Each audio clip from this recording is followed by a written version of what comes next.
आप देख रहे हैं देश का विशाल नेटवर्क इंडिया टीवी लाइव, सच्चाई की सही आवाज। સાણંદના જુવાલ ગામે ગૌચરમાં માટી ખનન મુદ્દે માલધારી સમાજે આવેદનપત્ર આપ્યું। સાણંદ પ્રાંત મામલતદાર ટીડીઓને આવેદન આપી માલધારી સમાજને ન્યાય આપવા માંગ કરી। જુવાલ ગામના ગૌચરમાં મોટા પાયે ખનન માફિયાઓ માટી ખનન કરી રહ્યા હતા। બેફામ ખનન થતા ગૌચરમાં વીજ પોલ પડતા 5 ભેંસો મરી ગઈ હતી। ગૌચર બચાવો, ન્યાય અપાવોના સૂત્રો પુકાર્યા હતા।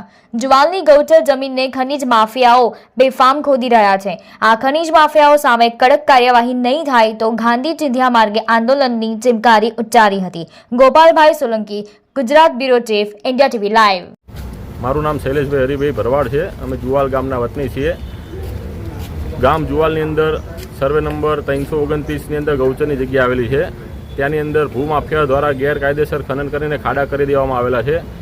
ત્યારે પરમ દિવસે ત્યાં આગળ આ જયંતિભાઈ રઘુભાઈ ભરવાડ અને ભીખાભાઈ દેવાભાઈ ભરવાડ પોતાની પશુપાલન ભેંસો લઈને ત્યાં આગળ ચારવા માટે ગયા હતા। ત્યારે અચાનક જે વીજ પોલ છે તે ધરાશાય થઈ ગયેલો અને વીજ કરંટ લાગવાથી તેમની 5 ભેંસોના મૃત્યુ પામેલા છે, બરાબર। તો એના વિરુદ્ધમાં અમે અહીંયા સાણંદ મામલતદાર કચેરીએ આવેદનપત્ર આપવા માટે આવેલા છીએ। તો અમને ક્યારે ન્યાય મળે, ઝડપી ન્યાય મળે એવી અમારી આશા છે। જો ટૂંક સમયની અંદર અમને ન્યાય મળવા નહીં આવે તો અમે ગાંધી ચિંધ્યા માર્ગે उपवास पर आंदोलन करीશું।